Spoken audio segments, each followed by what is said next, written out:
Welcome back to Ace Recaps. Today, we delve into a twisted thriller that follows one man's dangerous obsession in his relentless pursuit of finding his soulmate, no matter the cost. Prepare to be taken on a chilling ride where desire and insanity collide with the 2022 Hindi romance mystery film, Freddie. Freddie, a well-known dentist, is getting ready for an upcoming date. When she arrives, he accidentally drops a glass of water, making him more nervous than usual. They met each other on a matrimonial website and are meeting in person for the first time. Freddie has been on the app for over 5 years, and although he has met plenty of women, none of the relationships progressed further. Freddie's practically a dating fossil. Maybe he should try carbon dating his next relationship. During the conversation, Freddie gives off an unsettling vibe and keeps staring at the woman's chest inappropriately. This makes her uncomfortable, and she finally leaves. "Freddie, my man, you're doing great. Keep staring at her chest like it's a Picasso painting. I'm sure she finds your ogling positively charming." That night, Freddie paints his toy planes and complains about the date to his only friend, Hardy, who is his pet tortoise. Because who needs therapy when you can talk to a shell with legs? His aunt, Persis, calls him and advises him to get married soon, as everyone around him is doing so. She doesn't want him to spend the rest of his life alone. Aunt Persis, if marriage is the answer, what was the question again? He then hears his neighbors enjoying themselves outside his apartment. As he observes them from his window, the couple spots him and flees, feeling uneasy. Even though Freddie is a renowned dentist in the city, he always fails to establish a connection with women. He has the money and looks, but he seems to lack the confidence to approach them. "I feel you, Freddie. I don't have the looks or the money. Mainly because these people don't subscribe to my channel." Despite striking out so many times, he still believes that he'll find his soulmate any day now. Freddie's like a root canal specialist, great at drilling, but his love life still needs some filling. That night, he gets a call from a woman claiming to have seen his dating profile, and they decide to meet the next day at a nearby cafe. 2 hours and 3 ice creams later, he finally realizes that he has been stood up. The waiters mock him, and the chef even takes a picture of him from afar. When leaving, he overhears his neighbors, which is when he realizes that it was all just a prank. A few weeks go by, and Freddie attends a wedding with his Aunt Persis. She calls him gay and bugs him to get married again. Right, because nothing says romantic commitment like the peer pressure of your entire family. This is when she points him towards a beautiful woman, Canis, claiming she was checking him out earlier. Freddie gathers all his courage and walks up to the woman. He introduces himself, but it turns out she was never looking his way. His aunt lied to him. Just then, her abusive husband, Rustom, walks up to them. He hurls mean comments towards her and pushes Freddie to the floor, embarrassing him in front of the whole crowd. That night, Freddie dreams of her and has already started to develop feelings towards the woman. Dream big, Freddie. Maybe next time add a unicorn and a rainbow to the vision board. The next day at work, he has a surprise visitor, which turns out to be Canis. Talk about awkward encounters. At least it wasn't his aunt this time. She needed one of her wisdom teeth extracted and was directed towards Freddie by one of her close friends. Wisdom teeth extraction? Looks like Freddie's finally getting some action. Let's just hope it's not too tooth-racking for him. Freddie is surprised to see her but conducts his usual checkup and instructs her to return the next day to have her tooth removed. Canis even recognizes Freddie's mother, who used to be a famous cello player in the country. She was even inspired by her to learn the instrument but has since lost touch after getting married. As he goes home, he dreams of a life with Canis. He envisions them having a daughter together and living happily ever after. Well, isn't this just delightful? Freddie's dreaming of a happy family while the rest of us are having nightmares about his dating life. The next day, he eagerly awaits her arrival. When she arrives, Freddie suggests getting her sedated for the procedure so he doesn't hurt her. Canis finds this a little odd but agrees to it anyway. When she's given the anesthesia, Freddie requests his assistant to leave the room. He then goes very close to her and starts staring at her cleavage inappropriately.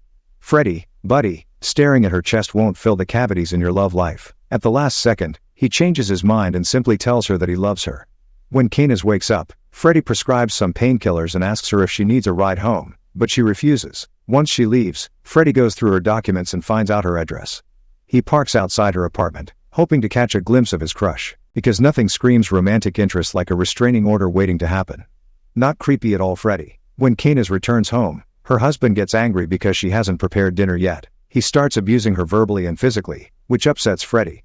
He decides to intervene but changes his mind at the last moment, fearing getting caught for stalking someone's wife. So he drives away. Chivalry isn't dead, it's just taking a long lunch break. That night, as he sleeps, he dreams of the time when he was just a little boy. His mom was caught cheating, and his father shot her and then took his own life. He wakes up from the nightmare and starts to worry about Canis. Well, that dream was more twisted than a pretzel at a yoga class. The next day, as he eagerly waits for her appointment, she never shows up. He calls her and requests her to come see him, as the chances of an infection from the tooth extraction are quite high. but with bruises all over her face. She says she can't make it, and after some convincing, she agrees to meet at a nearby park. Freddie leaves his current patients and rushes to her aid. He sees the bruises and acts as though he didn't stalk her the previous night. He buys some ice cream to cheer her up, and they have a wholesome conversation.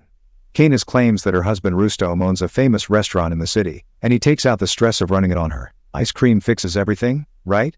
If only Freddie's love life could be as sweet as his Sundays. Once she leaves, Freddie immediately rushes to the mall and changes his entire style. He buys himself new attire, shoes, glasses, and even gets a haircut. New look, new Freddie. Because clearly, the key to love is a fresh haircut and a wardrobe overhaul. He goes back home and tells a picture of his mom that he has finally found the one. He decides to follow Candace one more time, and once Rustom leaves for his nighttime jog, Freddie calls her up again. He tells her how amazing it was meeting her, but she advises him not to call at night because her husband is usually home. He begs her to meet him one last time as he has a gift that would surely cheer her up. The next day at lunch, he gives her a book that would help her, which Candace finds very romantic. Over the next few days, the two of them grow very close. Freddie introduces her to his best friend Hardy. They go on multiple dates together and text each other all day long. He even suggests she leave her husband, but Candace is afraid that he'll kill her. Freddie is on cloud 9 and is now convinced that she is his soulmate. He even calls up Aunt Persis to tell her that he's going to marry someone soon. While watching a movie together, Freddie makes a move. He holds her hand for the first time and kisses her. Candace doesn't resist either, but after a while, she feels guilty about it and runs away. Freddie chases after her but doesn't find her anywhere. He spends the whole day trying to get in touch with her, but she never responds. Fearing something has gone wrong, he rushes to her house and realizes that Rustom has beaten Candace severely. She hugs him in pain, and Freddie suggests she marry him. But Candace is wary of the idea because she's already married and would have considered it if she were single. Freddie spends the entire night thinking about her words and comes up with a solution. Early next morning, he urges Candace to meet him at the park, where he suggests killing Rustom so that they can be together. Candace is shocked at the idea, but Freddie convinces her that he'd take care of everything. Freddie's got the determination of a dog with a bone. Too bad the bone's actually a stick of dynamite in this case. They decide not to meet each other for a week, and Freddie comes up with a plan. He takes his father's gun and Hardy along with him and waits outside Candace's apartment. When Rustom goes out on his daily night jog, Freddie follows him into an empty lane. There, he runs over Rustom with his car, and fearing to use his weapon, he continues to run over him multiple times to ensure he is dead. He immediately drives away and goes to his mother's old home in a far-off village. There, he instructs the helper to inform the villagers of his arrival, as he offers his services to them free of cost.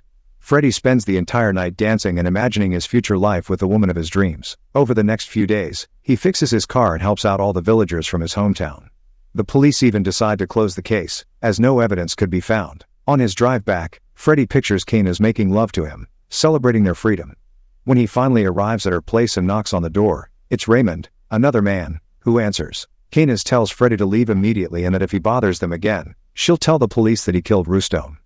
He finally realizes that he has been played. He recognizes Raymond to be the chef at the cafe he used to go on dates. Freddie has a breakdown and tries to attack her, but Raymond pushes him to the ground. Candace comes clean about how she used him to finally kill her husband and take over his restaurant. Every time she had to be intimate with Freddie, she wanted to vomit, but she persevered to achieve her goal. She even makes up a fake story to tell the police in case he comes near them again and kicks him out of the apartment. Freddie gets back home and curls up on the floor, crying the entire night, while Rustom and Candace spend their night being intimate. When Freddie wakes up, he proceeds to burn everything he bought for her. He visits Aunt Persis and pours out all his sorrows, but she advises him not to give up on love so easily. He takes her words seriously and after work, visits her restaurant where he orders a milkshake. You know what they say, persistence is key. Also, milkshakes. Milkshakes are key too. Candace and Raymond are shocked to see him there, but Freddie doesn't break eye contact with either of them. 3 milkshakes later, Raymond starts making out with her in front of him, leaving Freddie with tears. He continues to order another milkshake, at which point the couple has had enough. Raymond spits in his drink, but Freddie still continues to drink it. Ah, yes, nothing like drowning your sorrows in milkshakes.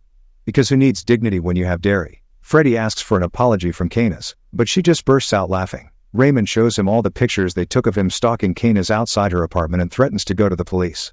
Having no other option, Freddie leaves and comes up with his next plan of action. He continues to stalk them outside their apartment, and once they leave, he has a locksmith make a duplicate key to their door. He then proceeds to drug their food, add her allergies to her face wash, and hide her antihistamines. While he's going through her laptop, the couple gets back home, and Freddie hides outside her window.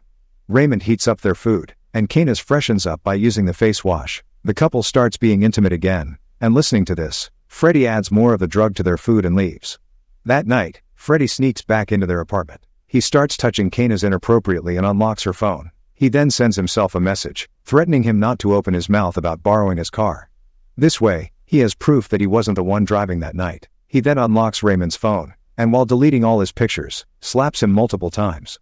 He then disconnects the brakes on Raymond's car and sleeps next to Kayna's. When she wakes up in the middle of the night, she is shocked to see that her face is full of rashes and her medication is missing.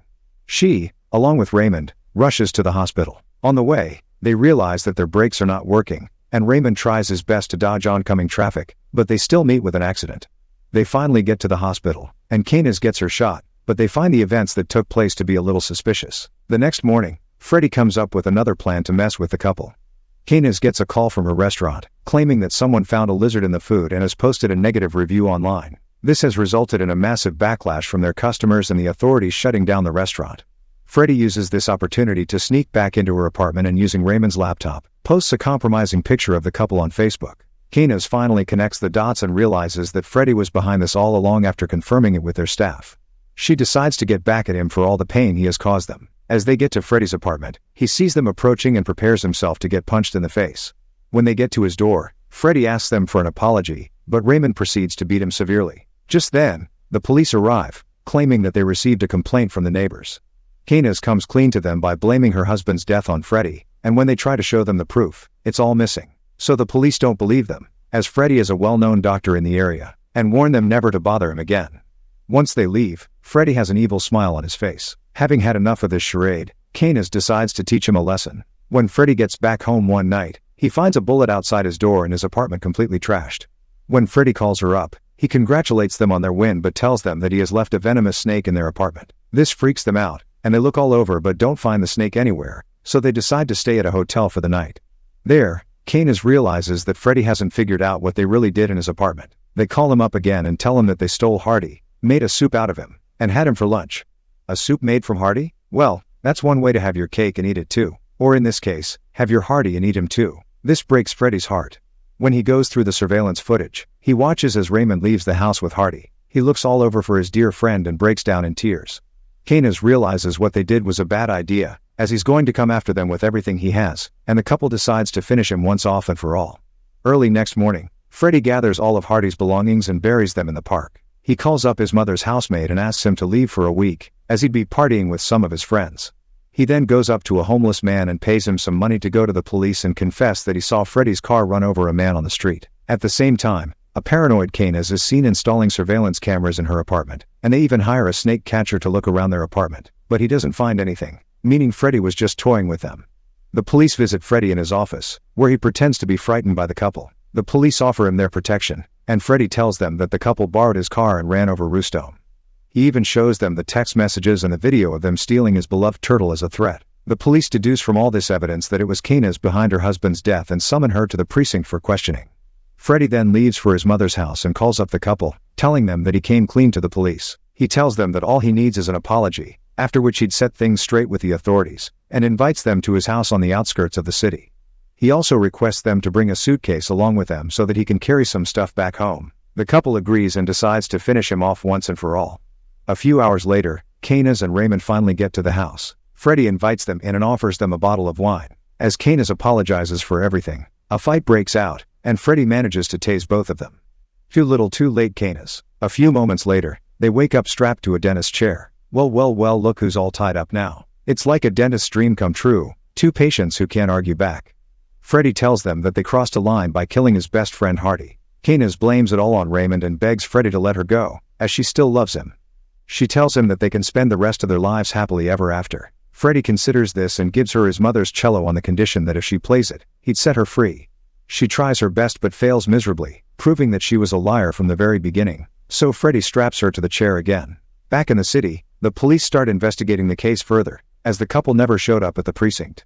When they visit Kayna's apartment, they go through the surveillance footage and deduce that the couple ran away from the city with a suitcase. Freddie then gets to work. He pulls out all of Raymond's teeth without any anesthesia. He then drags his body out into the backyard and buries him alive. Freddie then moves on to Kayna's. He pulls out all her teeth as well, and after a while, cleans up all the evidence and carries her out. They say good things come to those who wait. In Freddy's case, mostly restraining orders. He then puts her down in a pit and proceeds to bury her alive too. The movie ends as we watch Freddy sleeping on top of her grave, still proclaiming his love for Canis. Well, that about wraps up this twisted tale of love, deception, and dental hygiene.